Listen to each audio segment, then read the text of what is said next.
From Bernie Sanders to Alex Jones, how did an MMA enthusiast and comedian become one of the most influential people of our generation? Well, let's find out.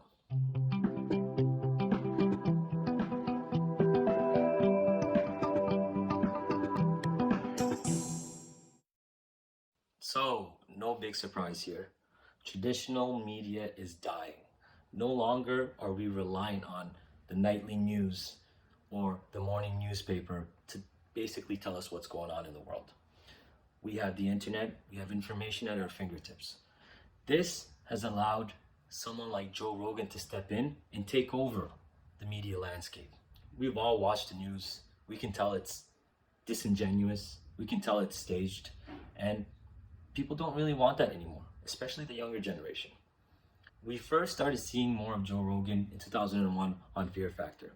If you haven't watched that show, it's basically people doing ridiculous things for money. It's a reality TV show.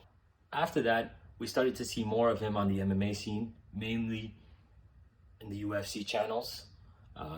If you're an MMA person, you've watched Joe Rogan comment on fights for ages now. 10 years ago, he basically was one of the first people to start podcasting and really using that platform. That 2 to 3 hour format has allowed him to have very deep, interesting conversations with some of the most influential thinkers of our time.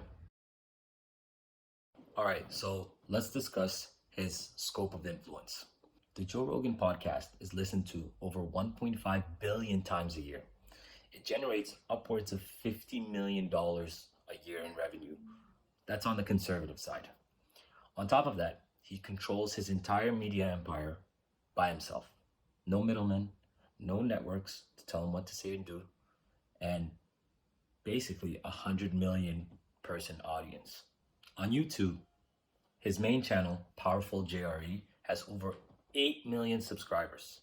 He also has a second YouTube channel called JRE Clips, where he has shorter form videos from his main channel.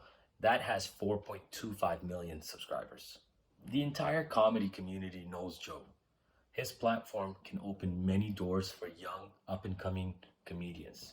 So it's probably a good idea if you're in the comedy world to get acquainted with Joe so you can use his platform in order to grow your own. He's had many comedy specials, the most recent one being in 2018 for Netflix. Really good one. I definitely recommend you watch it if you haven't. Super hilarious. He tours the world with other comedy rock stars like Dave Chappelle and sells out stadiums on a regular weekly basis. One can argue the meteoric rise of the UFC and MMA in general has to do with someone like Joe Rogan. And the people who listen to his podcast who might not necessarily have watched MMA now watch it because of him. So UFC has definitely changed the game in sports. It's become one of the most popular sports of the last decade, and Joe Rogan definitely has a role in that. Also, his political, scientific, and intellectual abilities have all grown. I mean, who else would be able to have Elon come on and smoke a joint with them? Definitely not anyone in the mainstream media. That was such an iconic moment, and only someone like Joe could have pulled it off. So let's compare him to the competition. Joe's not a news anchor, but he is a media personnel. And he basically gives us current events, which is news, in a different format. So he does compete with people like Don Lemon of CNN, even though you might not put both together. According to 2019 statistics, Fox News was the most watched news channel network. It had an average viewership of 2.57 million, followed by MSNBC with 1.8 million. On Fox News, Sean Hannity was by far the most popular show and anchor. He has an average viewership of 3.9 million views. And since he's the most popular, let's compare both of them. On Instagram, Sean Hannity has 930,000 followers. Joe Rogan has over 9 million. Now, people like Sean Hannity don't really care for Instagram, but it's a very powerful channel to constantly engage new audience members, and especially for the younger people, having a presence on Instagram makes a huge difference. So that definitely opens a lot more doors for Joe Rogan. On Twitter, Sean Hannity has 4.8 million followers compared to Joe Rogan's 5.9. On YouTube, the entire Fox News channel has 4.8 million subs, whereas Joe Rogan's first channel has 8.3 million subs, and his Clips channel has 4.2 million subs. So you can just imagine, double the reach at least. In terms of radio shows, you can put podcasts and radio shows together because they're long format. Sean Hannity has an average viewership of 12.5 million views per week on his show. Compare that to the Joe Rogan podcast, which has an average viewership of 47.5 million views a week. Huge difference.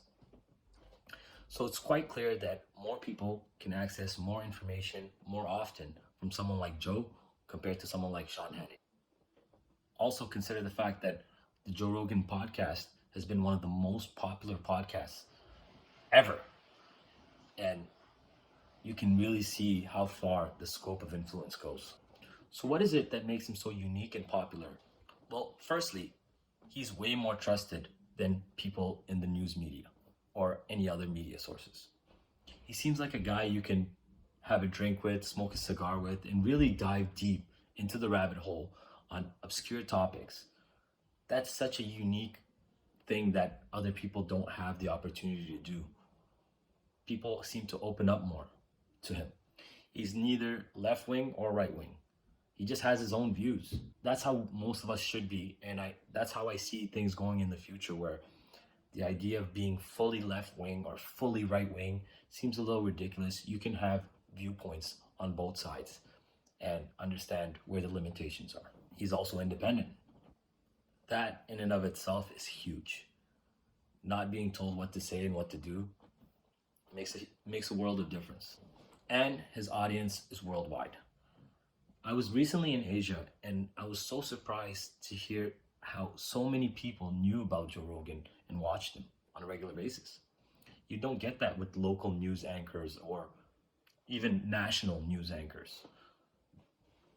Someone like Sean Hannity is mostly known in the US, whereas someone like Joe Rogan is known everywhere. Here, listen to what Jordan Peterson had to say about why Joe Rogan is so popular and what makes him so good. So you're in the right place in the right time, and you're a very interesting interviewer because, well, especially for long form, because you're very, very curious, but also very, very tough. Like, it's interesting watching you because if you don't understand something, you will go after the person.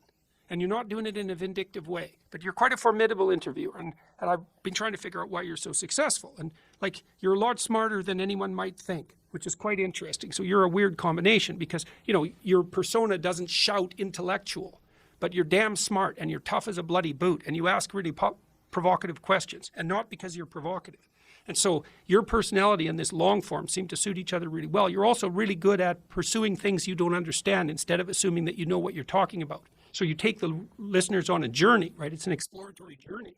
But fundamentally, what's propelled you to superstardom in some sense is not just your ability, which is non-trivial, but the fact that you're on this giant technological wave. And you're one of the first adopters. And I'm in the same situation. We're first adopters of a technology that's as revolutionary as the Gutenberg printing press. Yeah, I couldn't have said it better myself. So on this channel, we're all about improvement. How can we use this case study to propel ourselves to get better? Well, firstly, we can learn the value of persistence. Joe Rogan was doing MMA and podcasting before it was popular and before there was a lot of money in it. He stuck with it, he worked on his craft, and eventually, when the opportunity arose, he was there to fill it. So the value of persistence cannot be overlooked. Also, the ability to be genuine is such a unique characteristic that people in traditional forms of media seem to neglect. The reason why someone like Joe Rogan is irreplaceable is because his personality is him. People watch him for that, and it's unique. So nobody can come and replace him because he is his own brand. Naval Ravikant was speaking about this when he was on the Joe Rogan podcast and other times, where he basically says it's impossible to replace Joe Rogan because his brand is his personality and it's unique to him. Hopefully you guys learned something new today. The world is changing, media is changing, and it will likely continue to change. We can use these types of case studies to better ourselves, to make sure we're ready for new changes as new opportunities will arise. And I, for one, want to take advantage of those opportunities. Hopefully you do as well.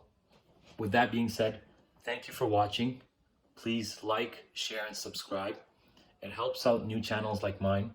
I promise to continue to work on my craft, make better and better quality videos, and together we can grow. Thanks for watching again. Peace.